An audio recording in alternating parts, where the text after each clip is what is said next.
I'm your host, Connie Whitman, and I'm so glad you're joining us today.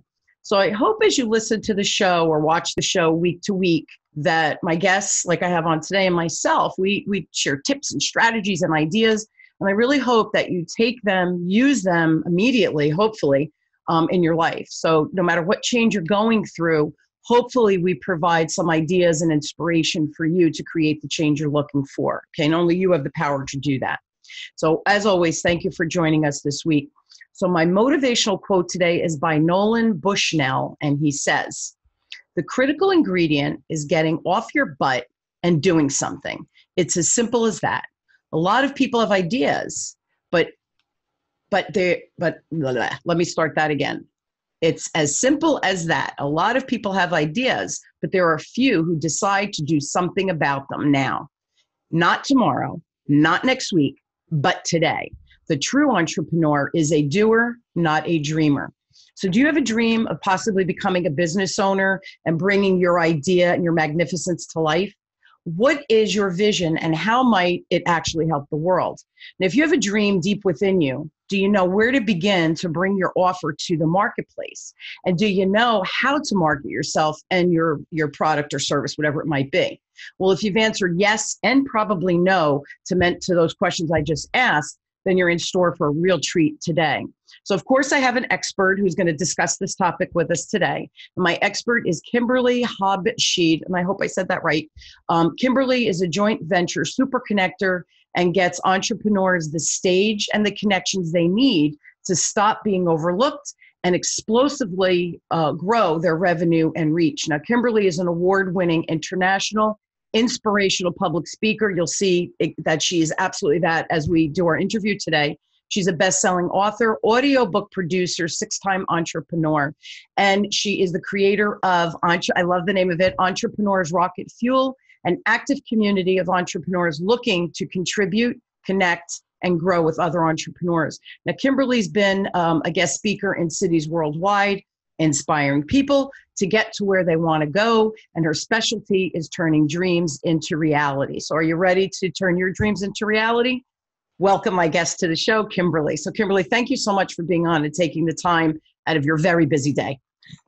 Connie, thanks for that wonderful introduction. I am so excited and energized by the quote that you gave the group because it resonates with me so deeply and strongly that there's wonderful passion behind dreams, but turning dreams into reality is all about taking inspired action when it needs to happen, not just acting to act, but actually taking inspired action to move forward on your dream and make it a reality. So I absolutely love that you picked that quote for me. Thank you. Yes, I knew you would like it. That's why it screamed at me. This is a Kimberly quote.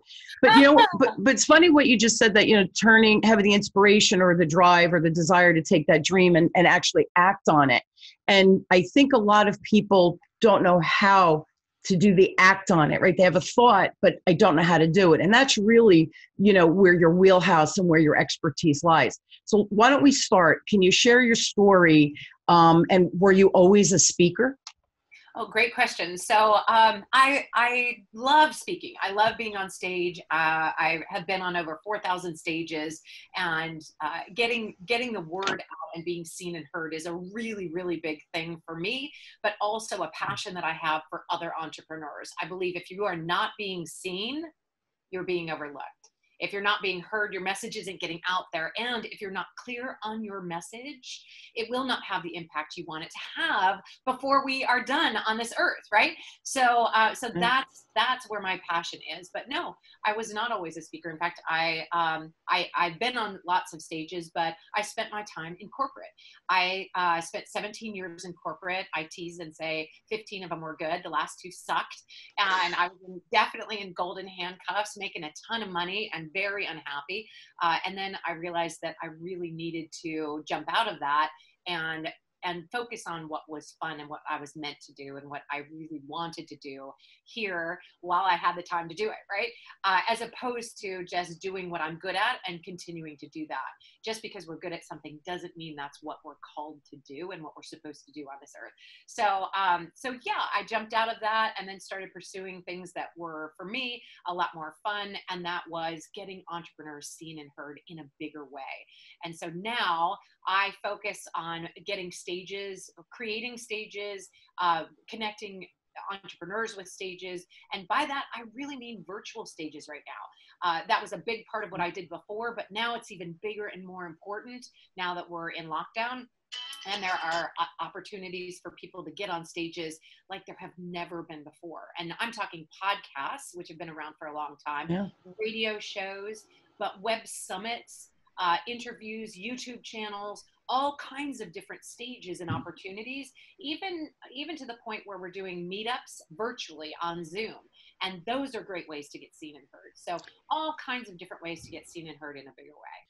And see, that was a huge list, right? So if someone is a new entrepreneur, maybe because of COVID, they decided they lost their job and they thought, you know what, let me try my hand in being a business owner. So they kind of pivoted to that. And maybe they're great at whatever their product or service is, message is, right?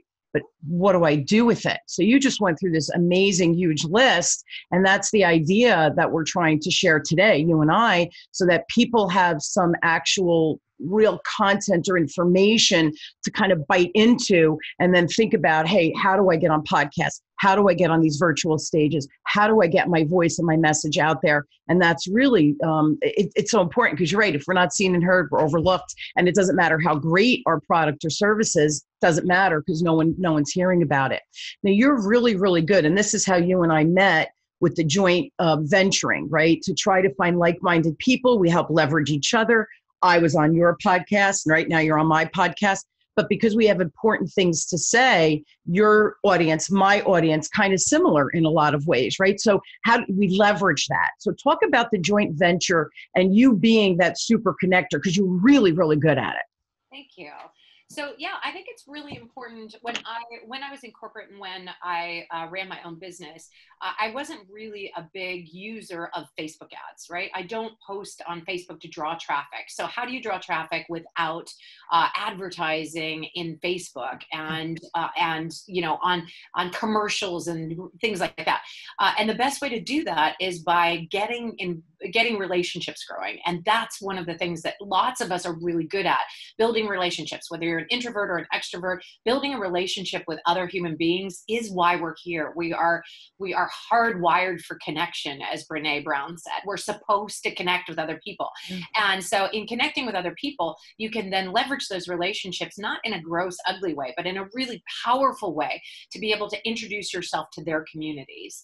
And that's what podcasting does, right? If you are a guest on somebody else's podcast, basically they're giving you a stage to be able to talk about your product or service. But it's more than that. It's more beautiful and genuine than that because they're introducing you to their community and recommending and endorsing you. Right. Now, it doesn't have to be an endorsement like, I've worked with Kimberly, she's the best in sliced bread, she's absolutely phenomenal. Just, hey, I've heard of Kimberly, I know what she does, and I think my community would benefit from her. So I'd like to put her in front of this community and have her share what she does so that it can benefit everybody. And for me, a joint venture, the secret of joint venturing is that it's a win-win-win. It's a win for your community, it's a win for the host, and it's a win for the joint venture person who's getting on that stage. So yeah.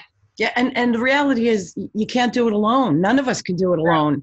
Right. And if you think you can, that's dangerous because you're going to fail because there's just too many moving parts and you need to have experts who are good at those specific things to bring your product, service, whatever it is to market and for it to be seen again so that you can make money because you know what? And Kimberly, I think you're similar with me. We want to earn money. I want to make a lot of money because then I could do a lot of good things in the world with that money, right? It's not about me buying a bigger house. I don't need a bigger house. I don't need better car. That's not who I am. But if I could take that money and do great things in the world, that's really the legacy that I want to leave behind. the end of the day, we need to make money to pay the bills so that we can continue to bring our product and services to market or do whatever job that you're doing. So I think we have to know when and where to choose those experts, and really podcasts and listening to different podcasts, you find people because they'll come into your line of vision. You're ready to hear the message, right? That's really what happens. So, the Virtual Stage podcast is an example of that. With COVID going on, do you think that things are going to change, that these virtual stages are going to shift drastically, or do you think they're going to be amplified? Like, talk to us about the opportunities. Maybe that's the better way to position it. Great question. I get this question all the time. People are like, oh, well, when COVID lifts, I'll get back to doing my regular job or whatever. And they're just sort of like in this stalemate where they're like, I'm just waiting for that to go away so that I can then go back to doing what I always did. And I am here to tell you that virtual stages are not going away. The entire world has opened up to the idea of people now can connect virtually in a bigger, more powerful way than they ever imagined before. When I was in corporate, I actually was in staffing. And one of the big things was we need to hire people who will physically be here in our building. We're not doing like remote workers. No, thank you. Right? Like there was that stigma to it. Well, now everybody has had an opportunity to experience remote working. Even the people who could not possibly remote work, like let's say trash collectors or something like that, their spouse or their sister or their brother was remote working, right? We all got deeply affected by the change that happened. Twitter is, I just heard, I don't have this firsthand, but I have it secondhand. Twitter just decided that they're never going back to anything other than remote workers, that everybody is going to work from home from now on. Stages are the exact same way. Stages are not going away from the virtual space ever again. This is an opportunity for people to go, aha, I can connect from my living room. I can connect to people in Brazil. I can connect to people in the UK and Vermont at the same time, right? Like all of the people can be on and dial in remotely and be able to get this information from me in a bigger, more powerful way. So virtual stages came into the spotlight in realization. And now that we all know how to do it, they're not going away anytime soon. It's become easy, and the technology just keeps getting better and better. And it's funny, I don't know how long you've been doing your podcast. I think it's been a while, but this is my 8th year, so people are like, you've been doing it 8 years. Like, how'd you find? I'm like, yeah, I know I'm one of the dinosaurs. I'm one of the originals, right? It's so funny, but and now everybody is doing a podcast because it's fun. It's informative. You get to meet great guests. And it's funny you mentioned the UK. I recorded a show a little while ago with a good friend of mine. We met on a digital realm. We've become fast friends for about 2 years. She's been on my show several times. She's in the UK. She's brilliant, so I keep going back to her and saying, I have an idea. This is your realm. Can we do another show? Because I think it's an important topic, especially now with COVID, right? So, and the same thing with you, what you're creating. I knew my audience needs to hear it because we're so afraid of the unknown. And now it's becoming commonplace because we've all had to deal with Zoom, and we've all had to deal with Skype, and we've all had to deal with Google, whatever. So I think it's easier, and people are ready to hear it now because they're familiar with the technology. So this goes back. This is another really good question, I think. So people that are listening going, yeah, you and Kimberly, you're extroverts, which they can tell, by the way, Kimberly, because we both have energy. We're kooky, right? But we're clearly not wallflowers or introverted at all. So they're saying, yeah, that's good for you, not for me. What do you say to those people? Yeah, that's a really good question. So I am an extrovert. I'm a proud extrovert. Me too. It's how I show up in the world. But when I worked in corporate, I actually worked primarily with introverts. I placed people that were technical folks and engineers primarily. And the joke is, how do you tell an introverted engineer from an extroverted engineer? And the answer is, an extroverted engineer will look at your shoes when they're talking to you instead of their own shoes. That's awesome. And it's sweet and awesome. And I worked with engineers a lot, right? But the thing is that when you're talking about entrepreneurs and people who do sales, they don't have to be extroverts. you can, like, the power of the human being isn't whether you're extroverted or introverted. In fact, I've found that the difference between introverts and extroverts on stage is that they both have an incredible message. When they're on the stage, they're phenomenal. You can learn a lot from both of them. Their message is powerful. The only difference is when they come off stage, the introvert wants to go to a nice, quiet room and recharge, and the extrovert wants to go to a cast party and talk about how great they were. That's so true. That's awesome. That's awesome. My dad's an engineer, so I'm giggling because he's an introvert. He really is an introvert.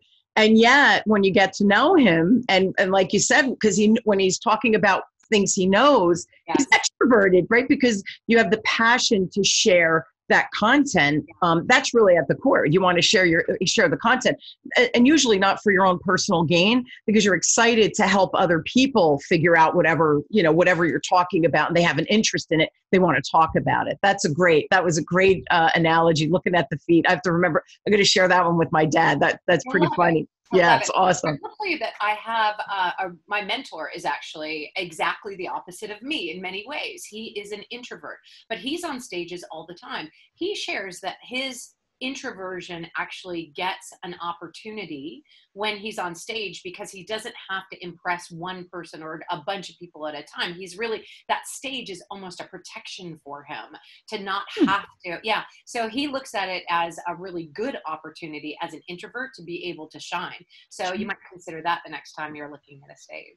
Yeah. And here's the thing. It really doesn't matter. If you have a passion, you have a message, and it's needed, people will listen and people will follow you. And you don't have, even if you don't have, like a star personality, like you said, with your mentors and introverts on the stage all the time. So I think here's the thing though, Kimberly, we put those limiting beliefs on ourselves. I'm an introvert. I can't do that. Sure, you can. If you're passionate and you know the quality of your message, sure you can, right?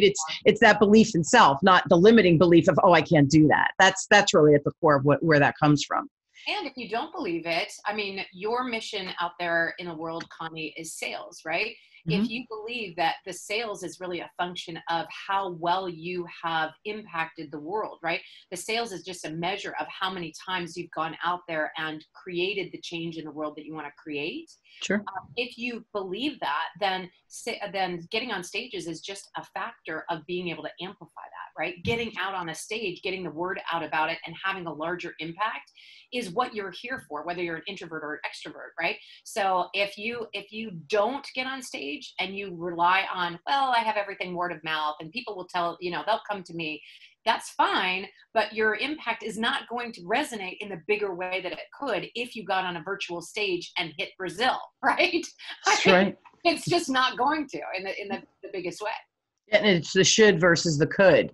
Yeah. Oh, it could happen. No, it should happen. Yeah. Talk about, right, how to do the should. This is what you need to do. And that's what the show is about today. So that's really my next question. How do we, the people listening, become a guest on and whatever the virtual stage is that will benefit them or impact their audience in the best way? Yeah. Well, that's a great question. A lot of times people will come to me and they'll say, I'm ready to get on stage and I have a message to deliver, but how do I find stages? Yep. And I find this so interesting because for when you start looking, they'll appear pretty much everywhere. It's true. And the best way to find a stage is to start letting people know that you're looking for stages, right? So if you say at the end of any conversation, whether it's a one-on-one or whether it's a networking group or whether you're on a stage, if you say, hey, by the way, I'm looking to exponentially grow my business in 2020 or 2021, and I'm looking for stages to get on. Do you know of anybody that has a virtual or a live stage that I can get this message out on? You would be surprised at how many people open up and say, I do have a friend with a podcast, or I do have somebody that you need to meet.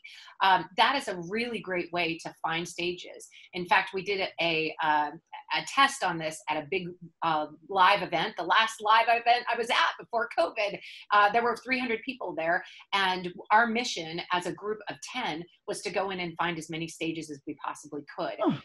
At the end, the 10 of us had over 50 stages that we had found in that room of 300. And it was really awesome. A big experiment, right? Just by talking to people and saying, hey, I'm looking for stages. Do you know of any that I can get on? And even if it's not for you, it was for somebody else in our group.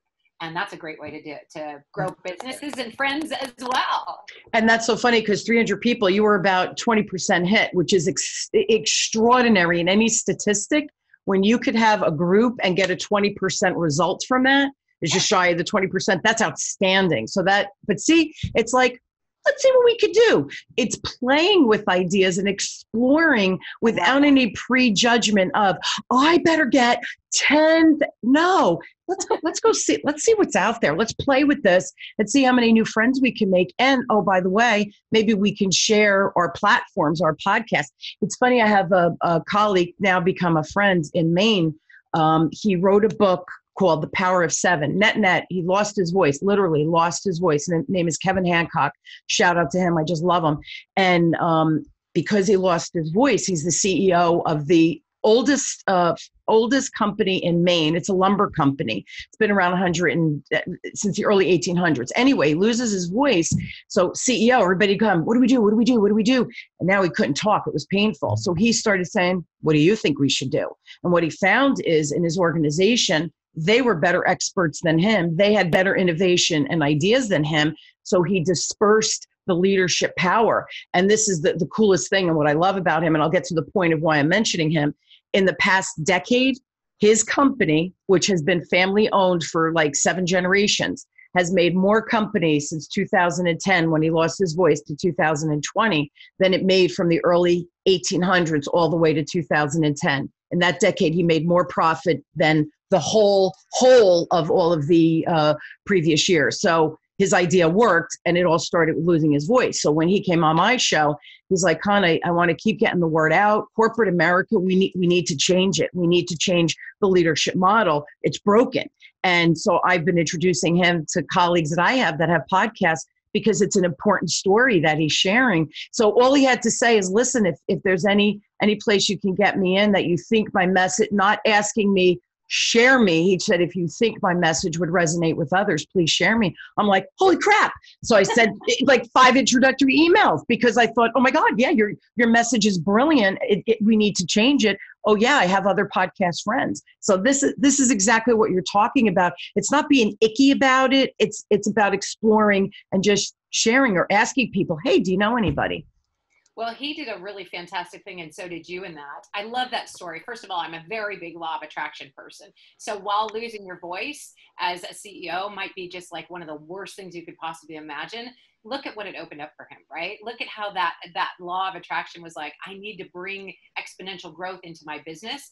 And the only way I can do it is by not being able to control everything and allowing other people to come in and bring their zone of genius, and how amazing that was. But you're absolutely right. The thing that you did is you went first in creating that joint venture relationship, right? Yep. So when you are asking for stages or when you're trying to get the message out there, one of the things you can do is offer to go first. And if you say to somebody, like when Connie and I first met, one of the things I asked is about her, right? And what can I do to make your life bigger and better? How can I get the word out about who you are and what you do? We talked about getting on virtual stages. And of course, naturally, she was going to be an amazing speaker on my podcast and my YouTube show. So that happened first. Next, she was like, awesome. Can I introduce you to some people? Can you be on my show? Can you? And that exponentially grows. That's the power of joint venturing and affiliates and building relationships and growing your business that way. If I go to Facebook and say, I'd like to place an ad, and later I'd like you to refer me to a bunch of stages, that's not actually going to happen in real life. Right? And it's icky. Exactly. So if you do it through relationship, that grows and people can recognize your zone of genius and help get the word out about, just like you said with this CEO who needed to get the word out and his message out, you were then willing to introduce him to other people in other stages. So, and I want to comment. Yeah, I want to comment. You said, manifesting, right? He manifested it, and he did. And it's so funny because in his book and in our conversation, and his voice, it still hurts. I mean, he's lost his voice, literally. And he said it's the best thing that ever happened to him, that now he's on the path he should have been on. So the other cool thing is, right, and you and I, we're talking the same thing. But even as CEOs of our own organization, we have this spiritual element of manifesting. But if you don't believe in it, it's never going to happen. And the funny thing is what we're talking about with joint venturing, it's one of the universal laws. It's the law of reciprocation, right? The law of reciprocity. And it's I'll do for you. And inevitably, even if, Kimberly, even if you didn't have a podcast and like you just thought I'm cool, or I thought I met you, and even if I didn't have a podcast, I thought you're really like a cool chick, and I knew people who did have a podcast, I would have shared you because I love people. Nothing in it for me, just that, oh my God, you need to meet my friend over here. And oh my God, you need to meet. It's because it's what we do. We're connectors because we know it's the right thing to do. And inevitably, and I know you've experienced this with your business and with your life. I don't know about, I do know this is true with you, but the more I give, Kimberly, I am overwhelmed and humbled with what I get back. And you helped me a couple of weeks ago with my book launch, right? I became #1 international bestseller. And Kimberly was one of the people just posting my stuff on her Facebook and saying, cool chick, read the book, right? It's as simple as that. And the feedback, the overwhelm, I would just say I was beyond humbled by that. And the other thing too, with what we're talking about is it takes zero effort. Like for me to introduce Kevin or for me to introduce Kimberly, it takes zero effort to send an introductory email. So that's how this joint venturing, right? We're in this together. How can we help and support each other? It's not icky or pushy. It's really magical. Yeah. Well, I think especially in the group of entrepreneurs, a lot of us are solopreneurs. And when you are a solopreneur, it's all on your shoulders. You feel like you have to do it all yourself. But if you open your eyes to the idea of joint venturing, you really have a community of thousands, if not tens of thousands, if not hundreds of thousands of other human beings that really could help grow your business just by building relationship. And so you don't have to be alone. And that is one of the things I was sharing with my girlfriend. And why I created Entrepreneurs Rocket Fuel is we were talking about, she said, you were in corporate for so many years and now you're an entrepreneur. What do you miss about corporate? And I'm like, well, not much. I miss the expense reports, but I also miss the family. Like I miss the community of going to a community where we're all on the same team. We're all fighting the good fight, right? But joint venturing and building relationships like this has had me replace that in such a bigger, more powerful way. Now people aren't paid to be with me and work with me. They're actually choosing to be with me and work with me. And how phenomenal is that? Yeah, and it's global. It's not just in your little office building, right? Like you said before, UK, I just interviewed somebody from the UK and Africa, and like what? Like how does this happen? Yeah, it's the power of the virtual stage. It's the coolest thing. It's the coolest thing to see unfold literally before your eyes, which is, magic. Again, it's all about the magic. So talk to me about this. So, okay, great. Thanks, Kimberly. I'm an introvert. I believe that I could get on a virtual stage, and I get on the virtual stage. How do I make money doing this? How can I actually pay bills doing this? Good question. So there's a variety of ways. There's 3 main that I'll talk about today. One is getting actually paid to speak.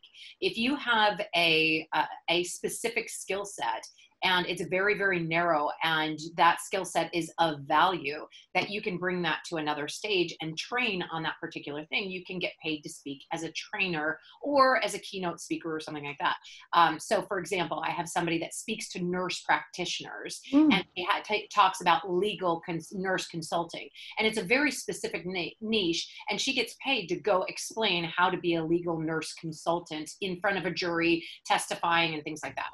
Or just writing a report or something like that. So it's a very specific skill set, but she gets paid to do that and deliver that material. And that is one way to get paid to speak. You can also be a motivational speaker or a keynote speaker, and those seem to be like really super valuable. And if you have something very unique to bring to the table, like let's say you were an ex-US president, that would be that you could command a pretty good price for that, right? But the going rate for a paid speaker is generally about, a really good paid speaker would be somewhere between $2,000 and $5,000 for a paid speech of an hour or so, maybe 2 hours, right? And that's a phenomenal hourly rate, right? Nothing wrong with that. There's a second one, which is called sponsored speaking, where you go and you give a presentation because you have a following, an audience, people who have come to you to hear about something. And then you get sponsors to pay you to do those talks. Those are different. So it's your audience, it's not their audience, and you're bringing it to them. And then you put up their logo or say, this talk is sponsored by so-and-so. I have another friend who does that, and he does sponsored talks and speaks to bankers. And he has a banking product that he puts on the bottom of his little slide. And every time he gives a presentation for an hour or more, they write him a check, because on the bottom corner of his slide is their logo. And he does mention them and talk about them and brings attention to their product and service. So he gets paid to speak to groups of people and put that logo in front of people. So that's another way you can get paid to speak. But the third way is probably the most lucrative way of all that most entrepreneurs hear about and they really want to do, and that's speak to sell.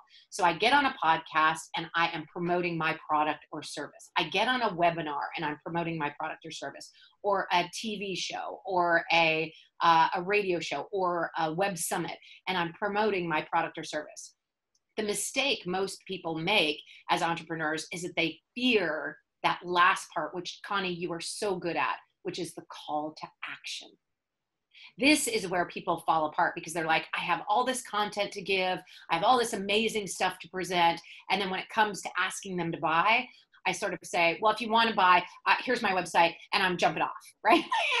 You don't go through and explain what they're going to get.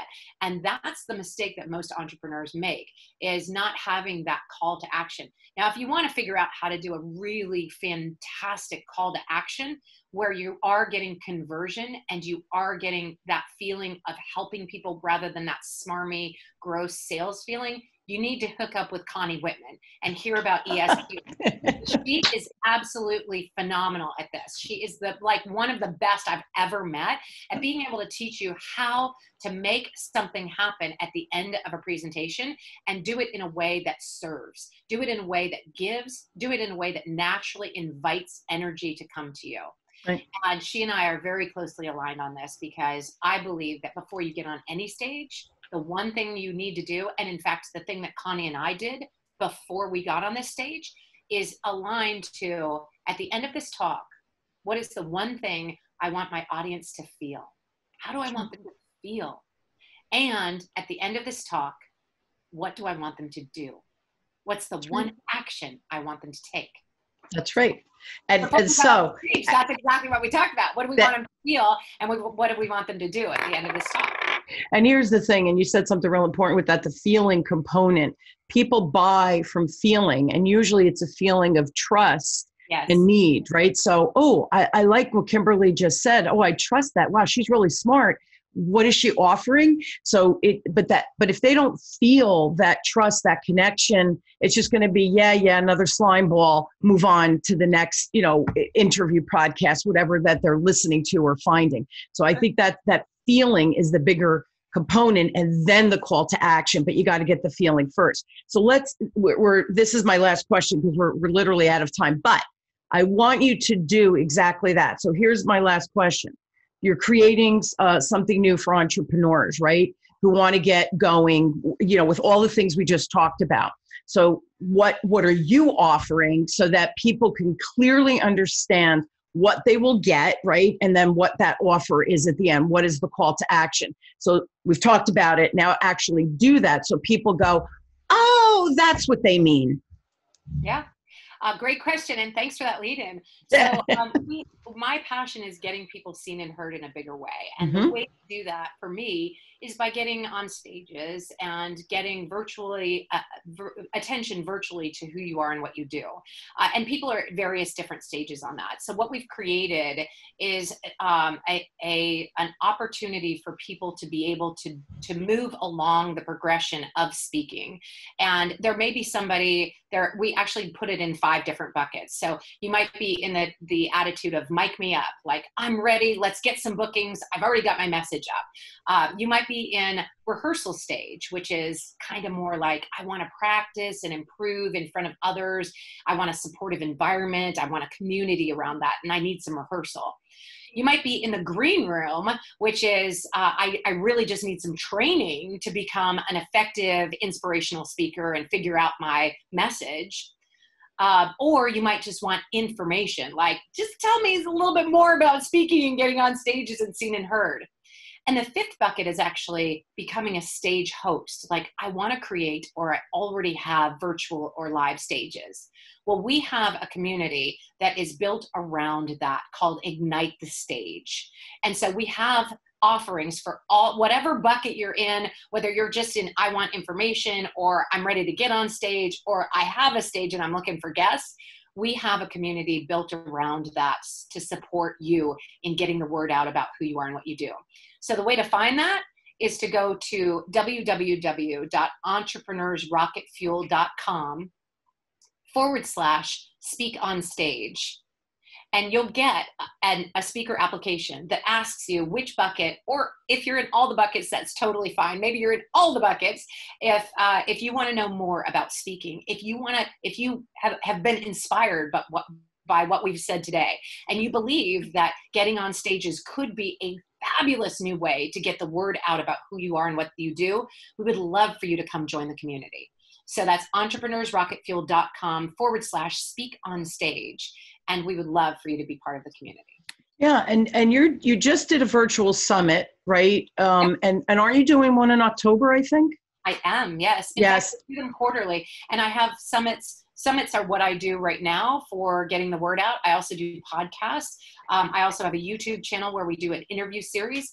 And then I have several other summits for friends of mine that have said, hey, Kimberly, you're great at finding speakers. Can you book some speakers for me on my stages? Yeah. And so we have opportunities galore, and we would love for you guys to be part of the community. Yeah, and I hope people who think, oh, this sounds fun.